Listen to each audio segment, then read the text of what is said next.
So that brings me to Gaby Pacheco. Now, Gaby, your story is a little bit different. In 2006, you were a 21-year-old student at Miami-Dade College, and you were living with your parents and your two sisters.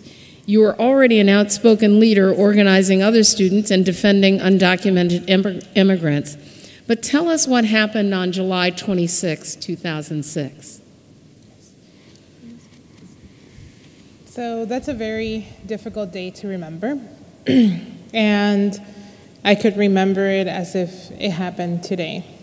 So I was sleeping, and I was awakened by my sister telling me, Gabby, the police are here and they want to see your ID. And the night before, I had been at the FIU, the Florida International University, studying, and I had a final the next day. And I was thinking, oh my gosh, did I do something bad? Did I study so hard that I became delirious and I went off, in the middle of the street or did something? And I'm like, why is the police here? And when I opened my eyes, there I see this very tall man in a police uniform that said, "Get up." And as I'm looking around my house, I'm seeing that everybody's being rounded up to the living room.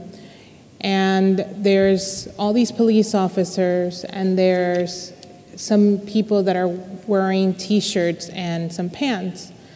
And I'm thinking, who are these people? What happened? And to make a very long story short, immigration came to my house looking for me. I had been a very open and very loud advocate in a lot of politicians' face, doing a lot of work, speaking out. I had just recently, that weekend, I had been in a town called Palm City talking about an ordinance that was very similar to SB 1070 that they were trying to deny people from renting houses and being able to pay for electricity and water. And immigration came looking for me, and in the midst of all of that, they found my parents and my sisters. And they took my parents and my sisters to a processing center to put them in deportation proceedings. And it was definitely one of the most difficult and most heartbreaking things that I've ever had to experience. Now, do I understand correctly, Gaby, though, your sister was 7 months pregnant at the time? So at that point, she wasn't. What happened was that we started this battle, right, and with immigration, and where you are put in removal proceedings. And thankfully, they were let out the night of the time that they got detained.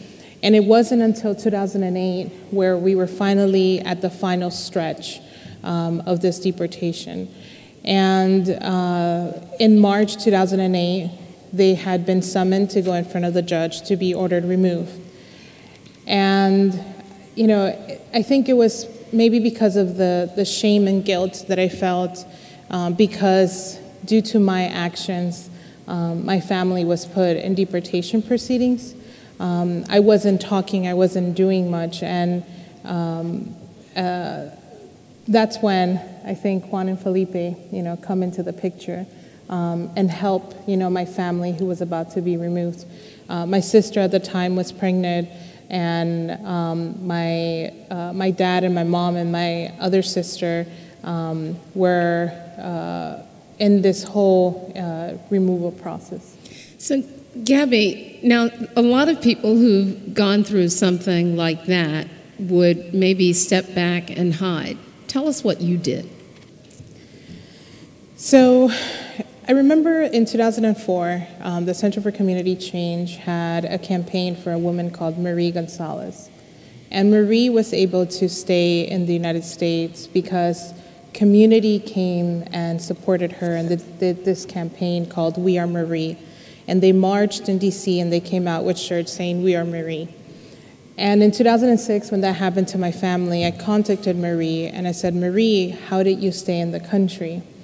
And she said, well, I got this thing called deferred action, and we just showed we had power in numbers. We showed community. And so in 2008, after going to a rally outside of a detention center, I shared what was happening with Juan and Felipe. And at that time, I had forgotten, right, that beautiful message that Marie had shared, community.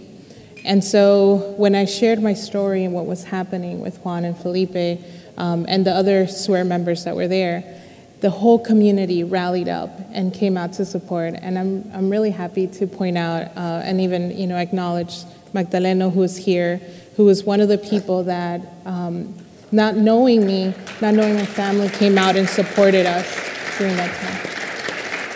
Thank you. So, I mean, it sounds like you really lost your fear, and you met up with Felipe and Juan.